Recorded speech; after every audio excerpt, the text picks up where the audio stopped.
Royal Enfield is the oldest motorcycle brand in continuous production anywhere in the world.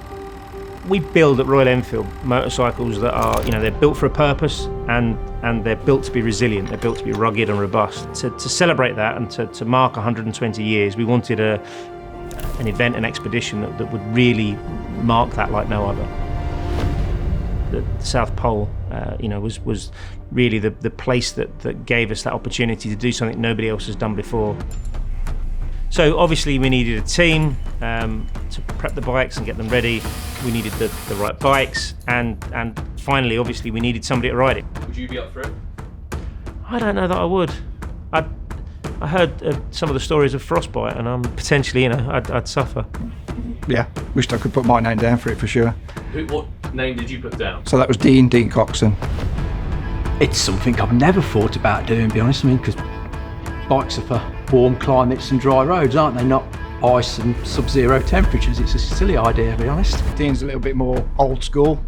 Dean was around before double glazing and central heating and all that kind of thing. And I thought he got the right character to do the job. No, not at all. I'm mainly hotels and warm climates, not sub-zero and riding motorbikes, to be honest. I was making a coffee and Steve came up and said, "Do you want to do the South Pole trip?" And that was the first I heard of it, to be honest with you. Yeah, so originally we were asked to prepare 2 bikes. And so I got hold of two express bikes actually. We were riding the Royal Enfield Himalayan. It's our adventure bike on the market. It's small cc, lightish, very capable. And so the Himalayan was all about exploration and basically all roads and no roads, going anywhere you could on it. When we started thinking about it, we started thinking about things we needed to do to make the bike work. And to be honest, didn't have to do the right lot. I'm pretty sure the bike would have made it stock, but to help the rider out a little bit, we thought we'd make a few modifications for sure.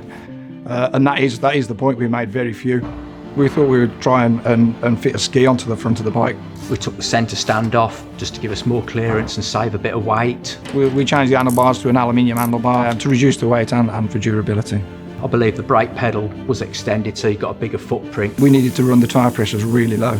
We dropped the rear down to 2.5 psi and we ran around about 4 in the front, so which spreads the tread and gives you a bigger footprint to give you more traction. The rears we ran 2.5mm studs, in the front we ran 4.5mm studs. Yeah, so suspension, when we did the initial test in Iceland, I was worried about maybe the seals in the forks and in the rear shock. We modified one bike that went to Iceland and we took a stock bike and we had no issues whatsoever with the stock bike. So for the 2 bikes that we actually prepared for the expedition, we left them completely stock. I mean, we removed the oil cooler because it's mounted high up on the left-hand side of the bike, sticking out at the side. I mean, I thought if we was to come off and hit a frozen snowdrift, there's a chance that it could just get ripped off, and to spill any oil on that environment would be a no-go. Just didn't want that to happen, so that was removed.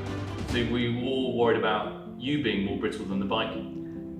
I was at times, but you try to push it to the back of your mind. You're a minimum of 2 weeks away from any medical support, to be perfectly honest, where you are. If you thought about it, I don't think you'd get on the bike, to be honest with you, or you'd tense up and you've got more chance of coming off and hurting yourself then. So yeah, I mean, it just goes to prove that with this bike, for a bike that's under £5,000, you can go anywhere, you can use it as a commuter, you could do what we've done if you wanted to. It just proves how capable and robust this little bike is. It's very underrated. And I think that's the thing that makes the Himi such a fantastic little motorcycle. Is it's just so accessible, it's so usable, and it's so resilient. You can drop it, it survives a drop, you pick it up and away you go again. It's just a great little tool. I always think of it a little bit as a tenacious little dog. It's got that kind of character to it,